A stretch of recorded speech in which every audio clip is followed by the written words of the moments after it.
Good evening, everyone. Thank you all for joining us for Reading is Fundamentals National Reading Coalition webinar on race, equity, and inclusion, which is proudly supported by Macy's Gives.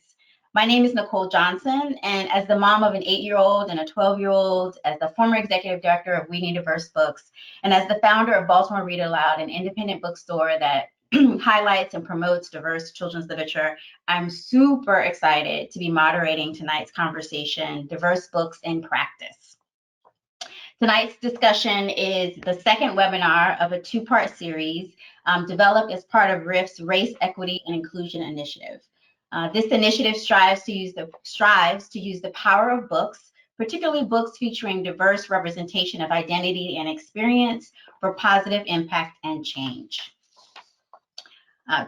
As we worked on this, the National Advisory Board members, along with RIF staff, were really excited to develop this series as an opportunity for educators and educators and parents to learn more about, how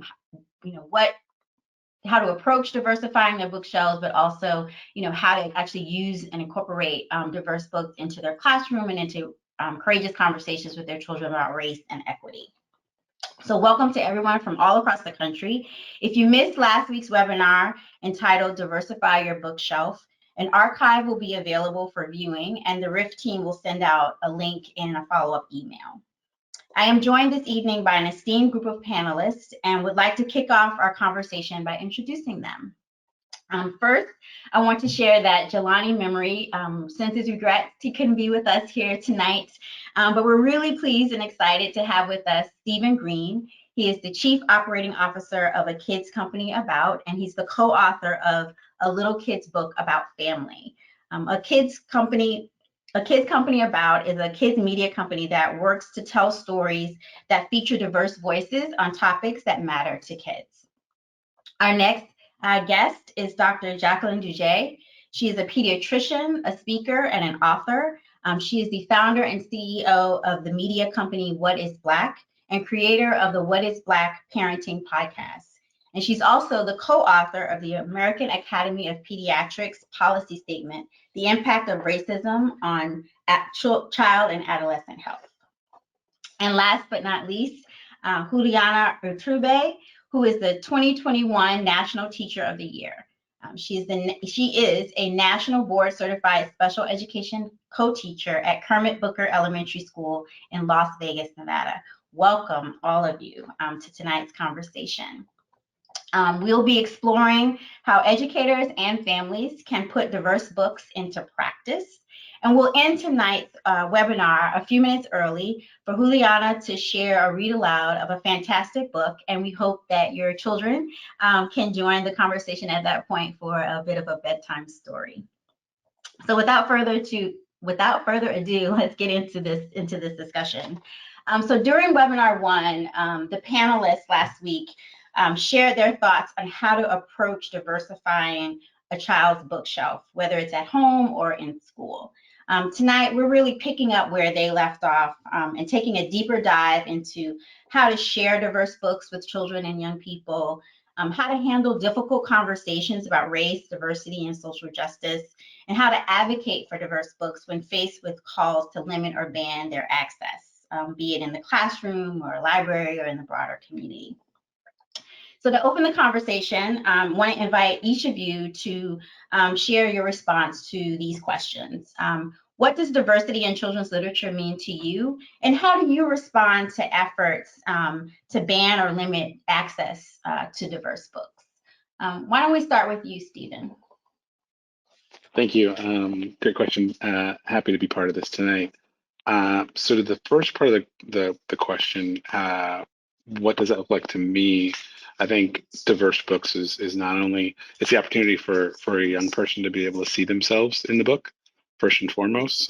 So they can literally, I believe it's hard to be what you don't see. And so they literally get the opportunity to see themselves in the book. But they also get the opportunity to know that people look like them, came from their neighborhood, speak their language, are the ones writing the books. And so that's one of the things that we're really fervent about with A Kids Book About series that we do is making sure we believe everyone's got a story in them. And so how do we help people tell those stories?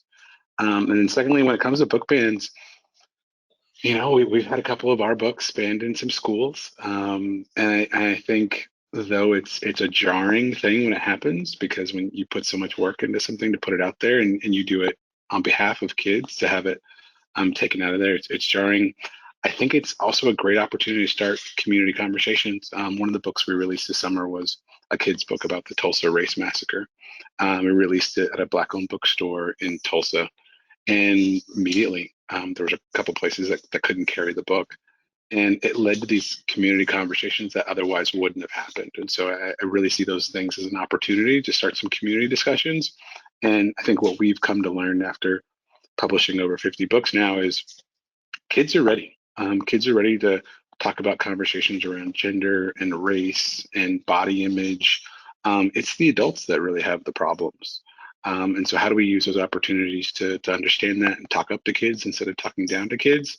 And then being open to seeing where that conversation goes. But to pawn it off on, a kid can't read this book, it's actually the adult isn't ready to talk about it. So with all of our books, we try and make sure that they're a Trojan horse to really help the adults in kids' lives be able to talk through these conversations that feel very weighty, but the kids are already dealing with. And oftentimes in unhealthy ways. It gives them a chance to deal with these things in a more healthy way and engage in a conversation with somebody that they know and they trust and they love about topics that they're confused about.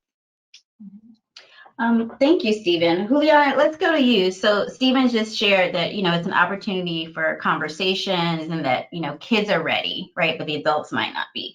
So what's your response to this question? Like, how do you, what does diversity in children's literature mean to you? And what's your response to this sort of effort to ban titles or limit access in the classroom? Yeah, so, well, again, thank you for having me. It's so fun to be here to talk about books. I love everything literature, and I believe that literature feeds the soul. And so I cannot imagine why any book would ever be banned. It's not about the book. It's about, like Stephen said, it's about the conversations we're not having about the book. So when I curate my school, my classroom library, or even my own personal library, I'm looking at my bookshelf of tons of kids' books that I have because they nourish my soul, right? The books that we need to have for children are books where we can show them that many worlds can fit within our world, right? As somebody who is Latina and like my ancestry is Chibcha indigenous and Afro-Colombian as well as like some Spanish, like I understand that my world is complex and my identities are complex and so are my students. That doesn't mean that we can't capture it all through literature, right? And one book is never enough. So I believe that diversity in literature really means embodying that. All of you fits in this world, and this book will speak to this part of you, and you'll find another one. I think that one of the things that we have to consider when we're considering like why we're banning some books or why books are being banned is it's about discomfort, right? We don't want this book to be out there because it might provide discomfort to this select community. Well, I really encourage us to think about what about the other communities that are being provided or are sitting in discomfort without that book, right? So like I see myself as somebody who lives in Tulsa, not knowing about the Tulsa massacre and what a injustice or disjustice that is to me as a person who lives in Tulsa, the United States of America, right? Like this is my job, is to learn my history. So books help us do that. But also I think in diversifying our books, we also have to think about the joy that children experience when they're reading books, right? Books help me understand who I am and who others are. Capturing the magic within books is what our job is supposed to do. And so I remember about 10 years ago, I wrote a grant to get a library, a book in my classroom, and the title of it was Books That Look Like Me, right? And I made sure there was every single population reflected. And then I thought about it, and I was like, why do I have a separate library of books that look like me? All the books should be people that look like me and people that don't, right? And with it came this concept of kind of crushing what I understood to be normal, right? Growing up, I will admit that it wasn't until my adulthood that I realized that like not being white, not speaking English, like these things that society tells us is normal, there is no normal. There's a normal to you and there's a normal to other people, and books help us understand that. And so again, diversifying is really about, you know, taking the ceiling off of like what we can, where our imaginations can go. Great, thank you. So picking up where Juliana left off, Jackie, you know, she mentioned books are really there to nourish the soul and to create a space and an opportunity for young people to kind of understand the complex world that we live in and all of the multiple identities that we bring for ourselves and for others. So from where you sit, you know, what does diversity in children's literature mean to you as a parent, as a pediatrician, as an author? And what is your response when you think about sort of efforts to ban or limit access to diverse books? Well, thank you. And I love both Stephen and Rihanna's response to the question. I think diversity for books, I probably would echo what was previously said about diverse books, right? I think we want, ideally, we want our kids to, you know, be seen in those books, but also imagine possibilities and then have the ability to experience different things, right? Because unfortunately in this country, right, there's a lot of hyper segregation, right, in terms of historically where people live and grow. Socioeconomic status unfortunately separates us as well. And I think that ideally diversity of books allows us, again, like everyone has said already, where do I see myself in this humanity, right? But also celebrating differences, right? I can celebrate who I am, but I can also appreciate who you are, right? And learn a little bit. And I agree, you know, it bridges conversations. And this idea of banning books, again, I'll probably echo the same thing, right? I agree, there is a discomfort, right? When we're not comfortable with a topic, we tend to ignore it, right? Or we don't talk about it. And books, and I think books nowadays, right? Parents, you know, I have, you know, parents who come into the office, right? They now have, you know, they're dealing with new issues, right? Their kids are exposed to more things, identity, sexuality, racism, and I can understand for many parents, you know, depending on the age of the child, they think that it's too early, it's too much to talk to a child about these topics. But I agree with Stephen, kids are ready, right? Kids are already exposed to many of the topics that we want to shun, right? Well, we don't want to talk about yet because we're not comfortable having the conversations. So I think we have to ask ourselves, what are we afraid of, right? Why does this book have to be banned? And I also agree with Juliana in centering when we ban a book, you know, for the purposes of, well, some parents complained about it. You know, where's that opportunity for conversation, right? I need to meet you where you are. Why are you uncomfortable? And how can we bridge that conversation so that we understand that there's also another side as well, and we can try to find some way to understand. We may not come to an understanding, but it's also, there's such thing as free speech as well, right? So we have to be open to things that we're not comfortable with, but also having those conversations. Yeah. I'm wondering, so, I mean, you all are bringing such a variety of perspectives and experiences, sort of trying to bring diverse books to young people, working with parents and engaging parents who have multiple perspectives, some who are on board, like the folks that are probably listening to us tonight. Many of them may be in the choir, sort of enjoying, you know, all of the value and appreciation and honor that we're giving to diverse books. I'm wondering, in your sort of day-to-day experiences, like, can you unpack for us, like, what are the opportunities you're seeing when it comes to diverse books? And what are some of the, like, real challenges that are out there that are making it difficult to bring these books into young people's lives? So, I mean, I'm happy. Oh, go ahead, Doctor. Go ahead, Jackie. So I think for me, like if I think about it from a health perspective, and we talk about, you know, you mentioned the policy statement about the impact of racism on children and how it's in health. But I think the same thing can go for other issues in terms of sexual identity, gender identity, just identity in general, right? That there, again, the opportunities for kids not feeling marginalized in a world that they may already feel marginalized, right? So it allows parents to provide for their kids a sense of, you're perfect the way you are, celebrating who they are as an individual. And so that, builds self-esteem. And we also talk later, right? It'll also build empathy as well, right? So if I have a better understanding, and that's important for your health, right? We know that kids who experience racism, either as a bystander or directly impacted by racism, they have health consequences, and they can be long-term health consequences. So I even think the ability to even start young with, great books like Stephen's Company, a book about racism, right?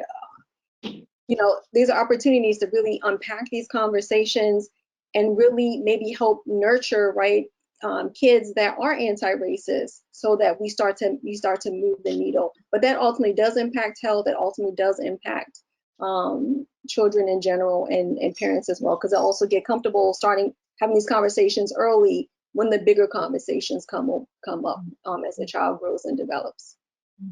Yeah, I mean, I hear you really sort of lifting up the social and emotional well-being of young people, and books being a way for them to both affirm their identity, but also understand some of the racism and prejudice and microaggressions that they may be seeing around them, and it's kind of giving them an outlet and a way to kind of process that. And the adults in their lives perhaps using books as a way to give young people an opportunity to voice what they're feeling, to see what they're feeling in the characters that of the book. I'm curious, so Stephen and Juliana, what's your sense of where the opportunities and challenges are when it comes to bringing diverse books to young people? Can I just echo that I love what the doctor just said about, sorry, I feel bad calling you Jackie now because you're a doctor. I do too. I'm like, should I go? We're supposed to be at the kitchen table. What Miss Dr. Jackie just said about books, access to books being part of your wellness. Wow, that's huge. That's so important, and it is part of, it's huge for physical health, mental health. Thank you for putting that out there, because it's not just something that we do right before bed. It's not just something that teachers do in the classroom. Books are the way we help navigate the world, right? And so I think some of the challenges I know that I hear teachers saying a lot is predetermined curriculums that teachers are obligated to use, and that they don't feel perfectly or even somewhat captures the populations that they're serving and the populations of the country and the world, right? And the shifting populations. And so for that, I always, talk about the supplemental books or, the parallel books. And more importantly, teaching students how to be critical of the books that they read, right? Because if we did this, then we don't have to ban books, right? If we all have the lens of saying, okay, this book serves me in this way, or even books that we've grown up with, which I'm not going to name now, but that now people are having, finding really problematic things about the books, but we grew up with them, right? I wish I would have had the lens to be okay, if this framework, if this language, if this doesn't sit with me, doesn't grow me, then I can acknowledge it and I can have a dialogue about it, right? Books have that power to do that. So I think that it's not just reading all the right books, it's really engaging with this discourse that goes. I don't know about you all, but when I finish a book, those characters live inside me, right? And I'm thinking about them, and if I'm sad because of what happened in the book, I'll be sad for days. There's the empathy, right? That's the empathy that we're trying to generate and sustain. I also love, there's a resource, an organization called Conscious Kids.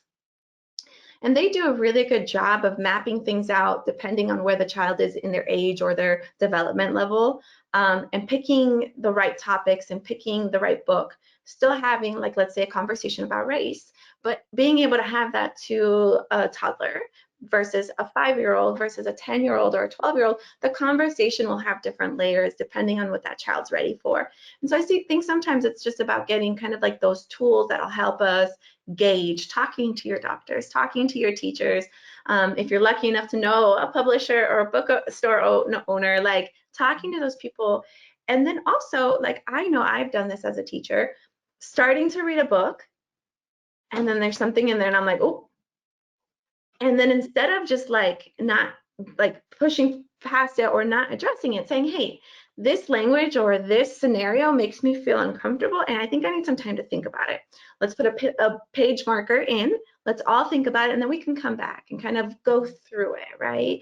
And again, I guess that's the modeling of that critical thought that goes into the books, right? So let's make sure that instead of banning books, instead of making books out of access, let's have the conversations about how we can, interpret all texts, right? Because even texts that are racially charged, that are sexist, homophobic, classist, you listed, they have a place because we need to understand that perspective to be able to counter that perspective, right? So even those books, I wouldn't say that we should ban them. We should have the dialogue to be able to sustain everybody's humanity while they're reading. Yeah. I think the one thing that I'll add from kind of a business perspective, but also from a more macro perspective, is I truly believe in what James Earl Jones said years ago. He said there's only one thing in the world that gets bigger over time. Everything else dissipates, and that's stories. Stories evolve and they grow, and books are vehicles for stories. And if you're living in the whitest, city in the country like Portland, you don't get to see your story very often, right? And so, what an opportunity to be able to do that through books. And from an industry standpoint, most books aren't written by people that look like me. There's very few Black or Latinx authors that exist. And one of the reasons is because of the way the industry works. And so if you want to write a book, it's generally a 18-month to 2-year process from you start writing to it being sold. And so one of the things we do is we write our books in one day. And so we literally can go from, Juliana having an idea about a book and then having that book published within a week.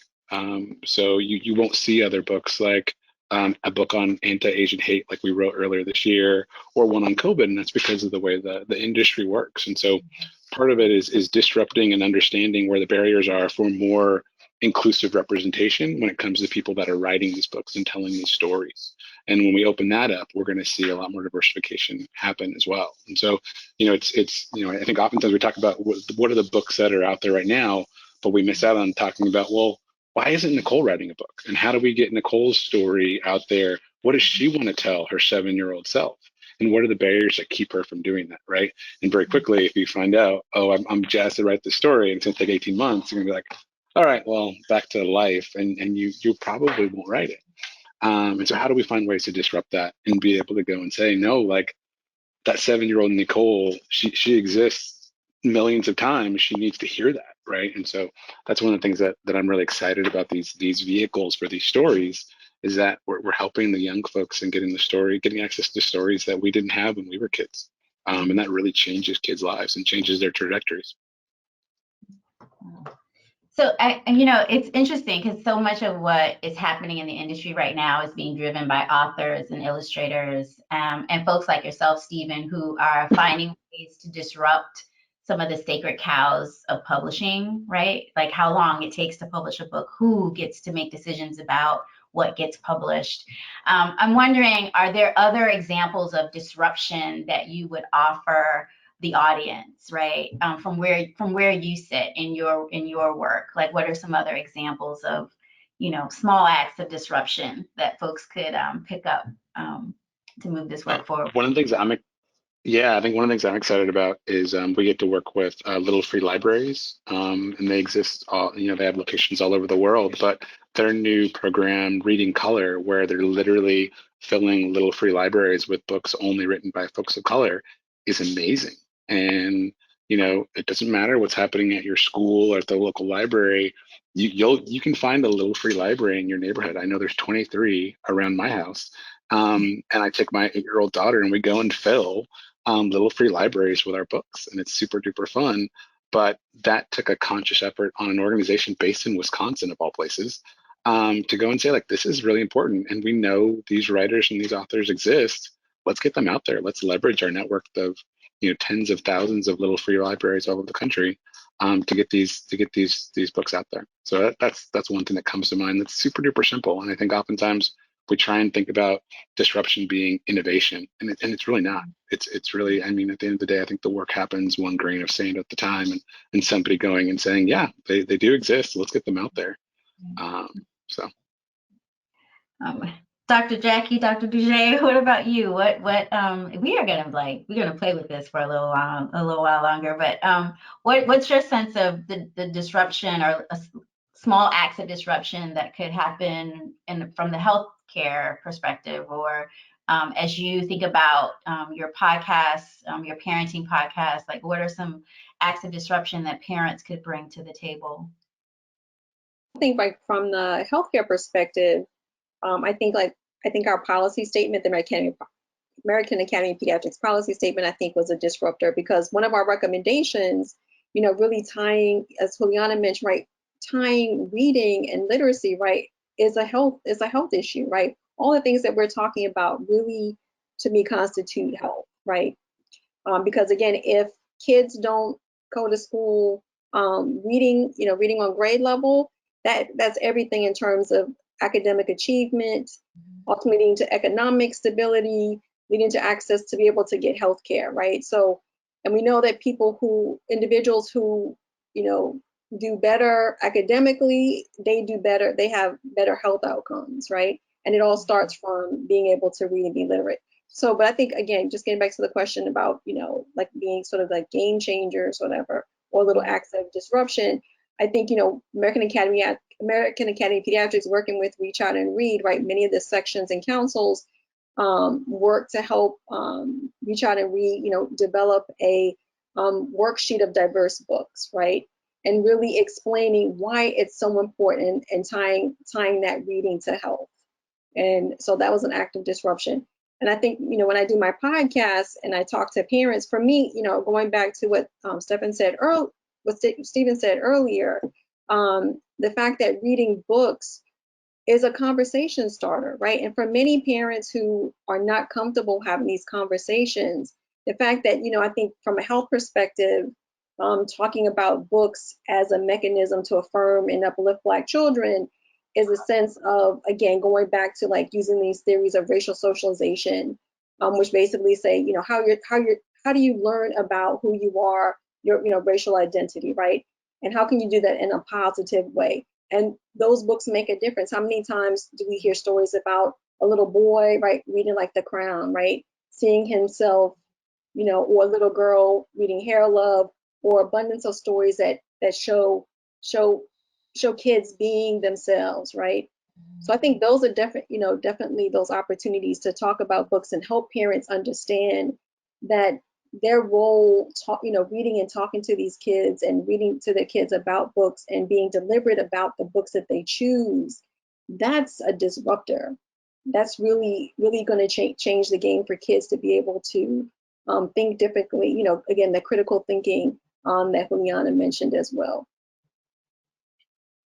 Juliana, anything you'd add from an educator's perspective around like little acts of disruption or ways that educators could kind of break the mold when it comes to representation in their classroom or in their district, or just system level like sort of change or disruption that could be happening?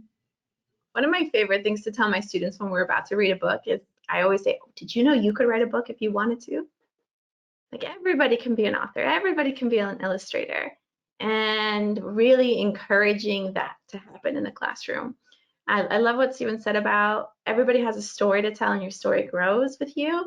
I want to mentor children as they learn to tell their story in dignified ways, like contextualizing the reality, but also, sometimes, when we look at, and I think that we're moving past this, but sometimes when we look at books that like feature Black and brown children, that feature females, that feature non-binary folks, it's usually like to break the stereotype, and that's the role, and that's it, and that's important. But we also need the stories of those people, just like Dr. Duge said, the being yourself, right? Those kids, like the books about those kids like trying to get a pet, right? And the whole process of asking parents for a pet.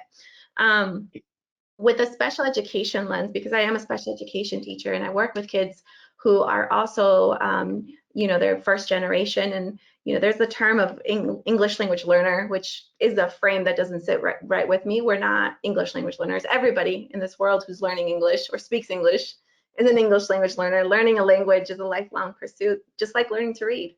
So I call us like linguistically gifted, right? And so there's two frames. One, if for the children who are linguistically gifted and speak other languages, and I consider,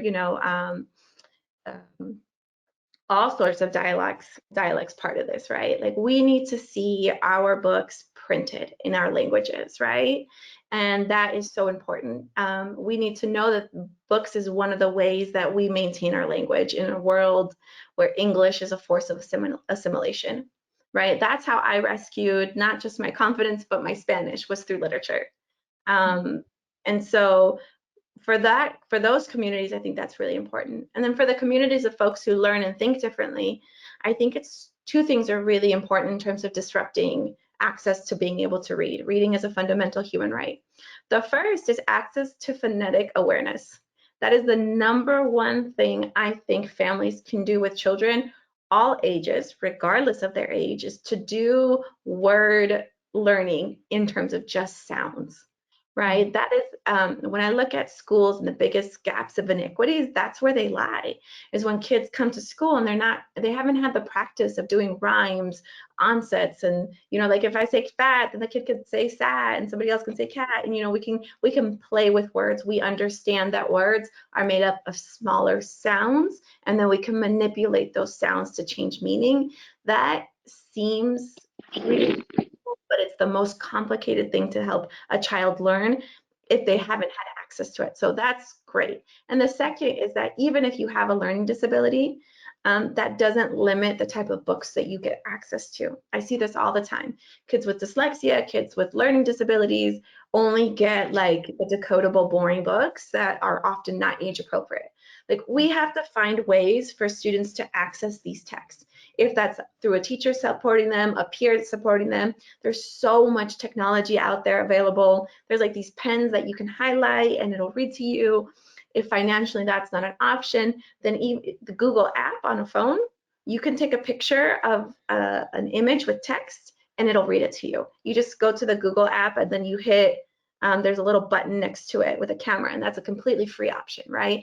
We have to make sure kids with learning and thinking differences have access to books that interest them, books that also make them feel like themselves, and fall in love with learning and reading at an early age, because it's going to be that much harder for them. And so those are, I think sometimes the simplest things are the biggest disruptions, right? Because we're disrupting this path that would put kids to be in below level reading groups, which, everybody's at the level that they are. There's no below level. Like we need to make sure all of our students have the capacity to love to read. Yeah. The one thing that we didn't cover, I think we always think about books for kids from the standpoint of they're taking them in versus giving them agency and saying, no, you can write books. And so, we released a book with LeVar Burton this week, but 2 weeks before that, we released a book on leadership by a 10-year-old, right? And as a father of 3 kids, where I learn from them all the time, I think that's another thing that we need to add to this conversation is not only saying, kids can be consumers of books, but they have stories to tell themselves, and they have a lens on the world around them that adults don't see and that their peers don't see. And so how can we also, tee those kind of things up for the kids as well, to be writing, fiction and nonfiction stuff, and bringing that to the world as well. Yeah, as I'm listening, Stephen, as I'm listening to what you just shared, and also what Juliana was pointing out about the sort of the power of literacy, is that, we're really talking about diverse books sort of create this opportunity in this space to really position books as a leverage point for liberation, right? For voice, for advocacy, for, a lot of what you all described already, empathy and self-affirmation, right? So books have like multiple roles and, influences in our lives. And, a lot of the folks that are on the call tonight, I think, and some of the questions that people sent in before the webinar, they're there, right? These are parents and educators who are like, I'm ready. I'm good to go, right? And a lot of their questions were really, what do I do, right? Like, how do I make this happen? How do I have these conversations? Last week's session really kind of covered for folks, what what are diverse books in some ways, like what variation of diverse books that you all were describing in terms of there being books about just a child's joy versus books about, you know, the civil rights movement and oppression and overcome and resiliency, right? Heroes and shiro titles. There's this breadth of what types of books you could include in your library when it comes to diversity. I'm curious if you all have any sort of advice. Let's start with educators. When you think about the educator in their classroom or in their school, they're there. They're like, I'm ready. I have the books. They're on my shelves, right? So, what advice would you give them as they try to figure out how to integrate this in a way that doesn't silo the book or the books, but really makes it something that is just a part of the culture and climate of, you know, what they're building in their classroom? Yes, that's really important to consider, right? Because if we only read books about Latinos during Latinx Heritage Month, then we're communicating something very clearly to the children that this is like a subcategorical type of reading that you do. So I think it's just about, there doesn't have to be a reason to read a book every day, right? Like teachers are very good at putting together thematic packages and lessons. But sometimes I think that you seek meaning in books and you can tie it to just about anything.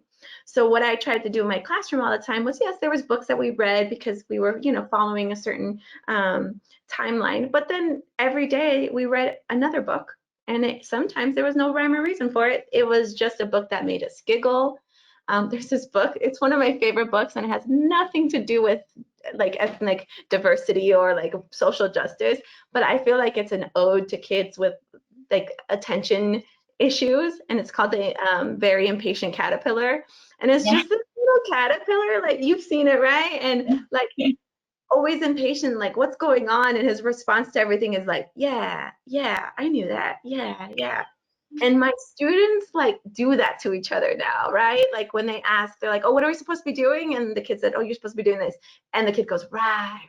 So they ignore the books, and there's no rhyme or reason, but sometimes we read those books, right? And so I think that that's important, because I think about myself as somebody who reads, right? I don't say, okay, well, this month I'm going to do that thing, so I have to find a book of that certain thing, right? Like you get to switch it up. I do want to provide teachers with a tool. It's a tool that's being developed for teachers by teachers. It's through the Center for Anti-Racist Education, and they're doing a project where teachers get to say, hey, I have to teach this. Does this fit anti-racist frameworks? And then other teachers get to review it and provide suggestions. And so that link is available, because I think that that's a worthy thing. As a social justice minded teacher, I don't want to only just receive stuff. I want to be a part of making it, right? So for those teachers who feel like I can only do these books during this time and it's very like minute, talk to your administration, talk to your team, see how you can shift that around. Awesome, thank you. So Dr. Juje and Stephen, what about parents, like what advice would you give to parents and other adults in children's lives who are trying to, you know, kind of bring these books in a more meaningful way and have conversations with young people in a more meaningful way? What advice would you offer them? Go ahead, Dr. Jaffe. Oh, you good? Okay, you want me to go first, or you can go? It's fine. Okay, thanks, Steve. So I would say, like, again, just like keeping it simple. Like, you know, again, when we look for getting baby gifts or getting gifts for holidays or gifts for special occasions, I mean, I think that's an opportunity, right, to just give a book. And again, I think and I think Juliana was right, very little, right, when you have a 2 to 3 year old, but we know with racial development, right, as early as 2 to 4, right, kids are already starting to internalize ideas about themselves, right, stereotypes, you know, we talk about racial development, but other things as well, right, they're learning gender identities, they're learning what's normative, right, in society. But again, so again, you start early and kids start to see books, right, it just becomes, it's normal for them, right? So they see books with kids of all different abilities, all different nationalities, right? when we talk about diversity is very broad. So just, I mean, again, that disruption, very simple, just having the books available. And again, those conversations as kids start to, if they hear something, right, as a parent, you really want to be engaged and listen to them first, right? So that you can understand how to best respond to whatever questions or interests they have. And again, everything's age appropriate. So let's say your 2-year-old or 3-year-old, right, maybe a little bit more verbal, 4-year-old heard something on television or heard you and someone else, you and the parent talking about an issue, and they notice your body language, right? Why are you sad, mommy? Right? Again, and then and it's kind of understanding, oh, why do you think I'm sad? Mhm. Okay, and then that opens up this conversation. You listen, like this is dance. You listen, respond based on what answer that they want, right? And again, over time, those conversations are going to be deeper and more complex. But if you're starting off out knowing that, okay, you're not going to have all the answers, but again, like, and Stephen will probably, he was great as well, right? He's going to say more great stuff. Again, the treasure trove of what books can provide. But again, it's very simple. I mean, just having the books available and however you can get them. But then I do want to go back to what Juliana mentioned earlier. And Stephen also, I think, alluded to this. There's an equity issue as well, right? Many parents can't afford books. So then there are opportunities like reading is fundamental, having them accessible in schools, having little free libraries, right? How do we even provide access to parents to even have resource libraries, right? Even having access to a library card. And I wanted to share an example of Richland Library. I had an opportunity to go to Columbia, South Carolina this past week. And I was at Richland Library. And oh my God, you want to talk about books being portals to everything, right? This library had social workers, had access to free resources to empower people, computers, language, books. So yeah, so I'm saying books are great. And again, we can start very simple. Just put the book in a kid's hand, but we also have to understand the equity. How do we get the books to parents, to kids, so that they can have access to them? Yeah, I think what this brings to mind for me is, we do all nonfiction books. And especially in that realm, you've got to start with, if I'm an adult, I commit to telling kids the truth. And if you're not committed to that, it's going to go downhill from there. And I think that's what we're seeing play out when we talk about things like CRT and books going out. Well, what adults are really saying is, I'm not committed to telling kids the truth. And when you make books for kids, kids take in information and words very differently than adults do, right? So as an adult, when we're going through a conversation, we'll go frontwards and backwards and up and down. Kids take things very literally. And so when we were writing our book for the Tulsa Race Massacre, the author for that one also was doing a book at the same time for adults. And so he was thinking about how he did that book, and he would preface things and he would say, well, this is what really happened. And I stopped him and I said, kids don't understand that. So when a kid is hearing from an adult, as the gospel, period, point blank. So if you start deviating and going that, especially inside of a book, they don't know about that nuance because that's not a lens that they have as a child. And so we've got to firmly commit to telling them the truth. And then we have to understand how we can communicate with them and how they take in information. And then I think that third piece is really how do we give them agency once they do get that information, right? And part of that agency may be, okay, we're going to have a tough conversation that mommy, daddy, auntie, abuela is not ready to go into, right? But we've got to be open to being able to do that. And then, be shocked and amazed when kids teach you stuff, right? From there. And I think that's the thing that I'm always blown away by is kids are taking in a ton of stuff about racism, gender identity, classism, all of these things, but I've never even talked to my kids about, right? And then they're peeping me on stuff. Here in Oregon, we had a situation where our school board voted to take Black Lives Matter flag and the Pride flag out of the school. And it was amazing to see that these adults made this decision for the betterment of kids. And it was kids that showed up by the hundreds, by the thousands, to go and say, hey, no, this is exactly what we don't want. And it was kids rallying at high school games and buying Black Lives Matter shirts for the players. And so we've got to be open to accepting that, and that it doesn't always go downhill. And so, tell kids the truth, give them the agency, and then be open to how they're going to respond. Yeah, what you're describing, Stephen, you're making it sound so easy, right? And I remember what you said earlier, and it's not easy, right? It sounds easy, but it's not It's easy. simple. It's not easy. It's really simple. It's just not easy. And what you said at the start of our conversation is that the kids are ready, but the adults aren't quite there.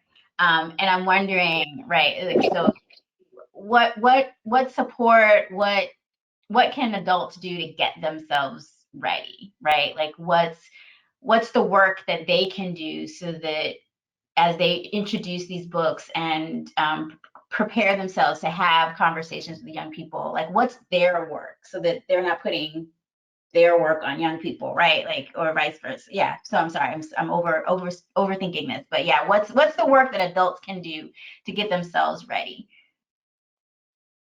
I mean, I think sometimes that's just leveraging tools. So I see a lot of adults use our books as a bridge to be able to go into conversations that they don't know where to start. I remember last year over Christmas time, I talked to a grandmother in Montana, and she was buying a set of books around gender identity, and she thought she had a grandchild that was in the LGBTQ community, but they hadn't had a conversation, and she knew that her daughter was never going to have that conversation, and so she was trying to figure out, like, how do I talk about this, but I don't know what to say whatsoever, but also say I see you, and I'm here as imperfect as I am, and I accept you. And so she decided to use some of our books as kind of that Trojan horse, or kind of float away to being able to do that. So find tools to do it, and know that being imperfect and showing up is like 99% of the stuff is just showing up, and then kids will amaze you. But we've got to get past that fear of what happened to us, or the stuff that we didn't hear about, or the stuff that happened to us. And I think those are the things that keep us from going and showing up with kids. But once I think, adults find out that, like, kids are already taking this stuff in and you're just not part of the equation, I think that really gets people to understand, like, oh, wow, like I'm the one that they love, and they're in my house and all of these things. Like, I gotta show up for this, even if I don't know all the perfect stuff. I think it gets a little bit easier from there, and then they're just amazed. But the resilience of kids. That's the best part of having a company focused on kids, is like, you get reinvigorated every day by what amazing things kids are able to accomplish. Yeah, I mean, I would echo that. As a teacher, I think the most important thing you need to learn to do is learn to listen. And it's more than just being quiet while someone's talking. It's doing all that quiet internal work. And people know what internal work they have to do, right? Like if you sit with your discomfort, you can, explore that, right? And part of teaching is getting students to have dialogue and discourse, and you hang back and you listen and you ask questions. So if you're not sure how to talk about something because you're afraid you're going to say the wrong thing or whatever, an apology is a very strong and powerful thing. I apologize to my students all the time for little things, for big things. I've cried in front of my students. Like sometimes books move me to tears and I cry in front of my students, and like I tell them why that book moved me so much. And so I think that learning to listen is one of the most difficult parts about social justice, right? Because we need to let the kids who are impacted by whatever the topic is to lead the way, to speak about what it is they feel about, write down our questions. In my classroom, there's always posters and they're always just a bunch of questions. And I tell them that learning is not about answering all the questions. It's about learning to ask the questions and committing to a path that while you figure out those questions. And so I also think that having a community of readers is really important, right? So for families to find a couple people that you love the books that they share. Like one of my favorite people to follow, and she's the Rhode Island Teacher of the Year. Right? Sorry, I'm pretty sure she's the Rhode Island Teacher of the Year, but she's one of the Teachers of the Year. Her name is Rochelle Brown, and she has an Instagram. Every day or so, she posts a beautiful book, and it's not intentionally like a diverse booklet. list. It's just books that speak to her, and they happen to be books of lots of brown and black people being, all the things. And I think her tag is like kid lit lover 8, and they'll put the link up there for you. But find people that sustain the love of literature that you want to have, right? And have kids find that. One of my favorite things to tell families to do is like, I get that you're so busy and that going to the library and checking out books is so hard, but did you know the library has an app and you can access all the books that you want and check them out on your app for free? And then I encourage teachers to call your local library, to have the library come to you and have a book library card sign up day. There you go. Like, then everybody has the access, right? Because kids today have the technology access. I know our state worked really hard to make sure every child could have a laptop and a Wi-Fi hotspot during hybrid, virtual, in-person times. And so I think that's the other part of it, is that we got to continue to advocate for updated technology access for absolutely everybody.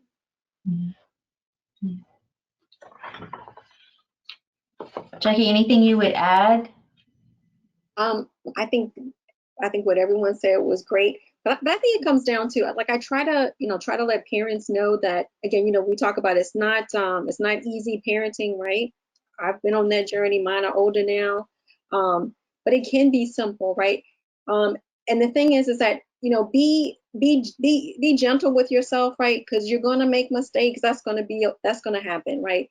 And if you don't feel comfortable, sometimes find another trusted friend or an adult, right, that might be involved in that child's life to kind of help bridge the gap, right? I think also too, relying on resources such as your pediatrician or healthcare provider to have some of these conversations. And many pediatricians, since we're already in the business of tackling many of these issues, because again, all this is related to health, right? I say it goes back to health.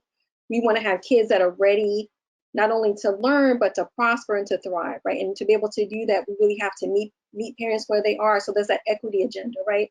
So I think you can talk with your mental health provider as well. Sometimes there are behavioral issues that, or, because kids can express themselves, it may turn into behavioral issues or learning issues, right? So then you may need to talk with a professional, a teacher, an educator, as well as other professionals as well to help you. And then they can also provide some additional resources, reading lists for parents. And I think, being a parent is just signing up for bravery, right? You just got to show up. And I think as Stephen said, right, and also Juliana said, they both said so well, you have to, most of the job is listening, right? And really navigating our kids through and letting them blossom, right? But we got to love them, hug them, and be there for them. Yeah.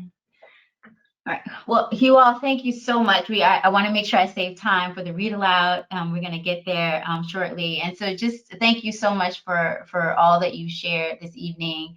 And by way of wrap up, I want to just do a quick speed round. If you could share with the audience, what are you reading right now, or what's on your TBR? What's at the top of your TBR list, to be read list right now?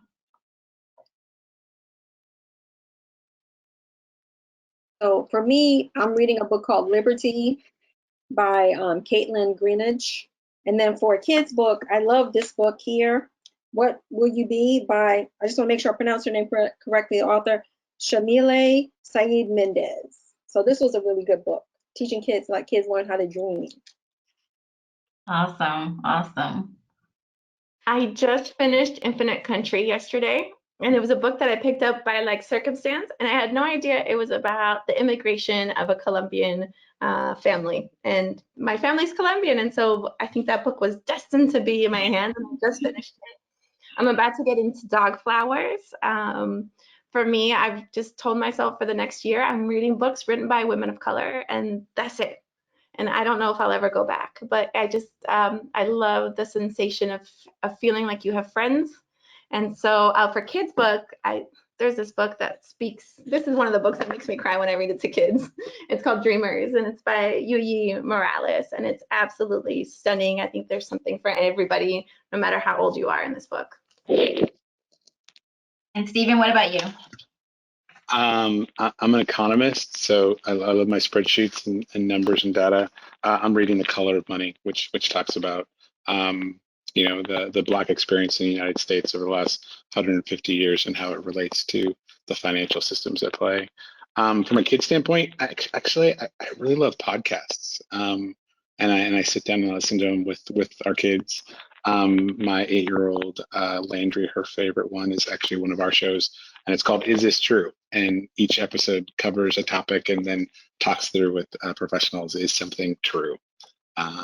So yeah, I think that's one of the things we're seeing a lot more with kids is getting into audio-based content and being able to intersperse that into their day and being able to enjoy that with the adults in their life as well. Well, thank you. Well, thank you all again for joining us this evening for Reading is Fundamentals National Reading Coalition webinar on race, equity, and inclusion, which again is supported by Macy's Gives. It was a pleasure to be able to kind of explore this topic of diversity in practice or diversity in action. We will be following up with an email to all webinar registrants with a recording of this discussion, as well as materials referenced by the panelists and any additional resources that were provided or shared. The email will also announce the winner of the free 1-year Skybrary subscription, RIF's digital ebook service. So keep your eyes open for that. And if you have any questions that didn't get asked or addressed this evening, feel free to email them to RIF at literacynetwork@rif.org, and the staff is going to drop that email address in the chat box for you, so you can send those questions in for future reference.